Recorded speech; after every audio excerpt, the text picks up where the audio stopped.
কথায় মেজর মাহবুব সতর্ক করেন তার স্ত্রী সুস্মিতা মাহবুবকে। নিরাপদে থাকার জন্য মিসেস সুস্মিতা মাহবুব একমাত্র স্কুল পড়ুয়া মেয়েকে নিয়ে খাটের নিচে লুকিয়ে থাকেন। তাতে রক্ষা হয়নি। বিডিআর উশৃঙ্খল সদস্যরা হামলা পাশের ঘর থেকে টেনে হিসেবে নিয়ে অন্য অফিসারকে বেরিয়ে যান। শোনা মাত্রই মিসেস মাহবুব সৈন্যদের হাতে ধরা পড়বার আগেই সিদ্ধান্ত নেন পালানোর। আমি আমার রুমের বারান্দায় আমি একটা শাড়ি ঝুলালাম।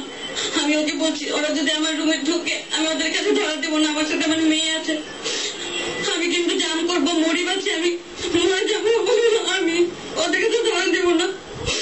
ঠিক মতো সময় লাঠি দিয়ে ধরা করার আগে আমার মেয়েকে নিয়ে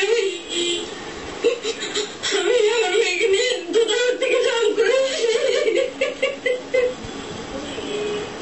নিচে পড়ে মেয়েকে নিয়ে কোন রকমে স্ক্রল করে রাতের আধারে নিরাপদ স্থানের উদ্দেশ্যে যাত্রা। কোন একটা দেয়ালে পৌঁছাতেই এক সৈনিকের নল তার গলায়।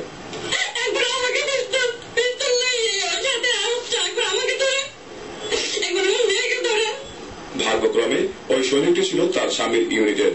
তাকে পরামর্শ দেন যেন এই স্থান ছেড়ে দ্রুত পালিয়ে যাওয়ার। এবার তার কাটা টপকিয়ে মেয়েকে নিয়ে পালানোর চূড়ান্ত চেষ্টা। দেয়াল টপকিয়ে ওই পাশে গিয়ে একটি টিনের চালার নিচে কাটিয়ে দেন সারা রাত। পরে সকালে বুঝতে পারেন নিরাপদ স্থানে পৌঁছতে পেরেছেন তিনি। একমাত্র মেয়ে আছে চিকিৎসাধীন। বিডিআর সদর দপ্তরে নিজস্ব পোশাক নিতে এসে এমন লোমহর্ষক বর্ণনা দিতে গিয়ে বারবার কান্না ভেঙে পড়েন মিসেস সুস্মিতা মাহবুব।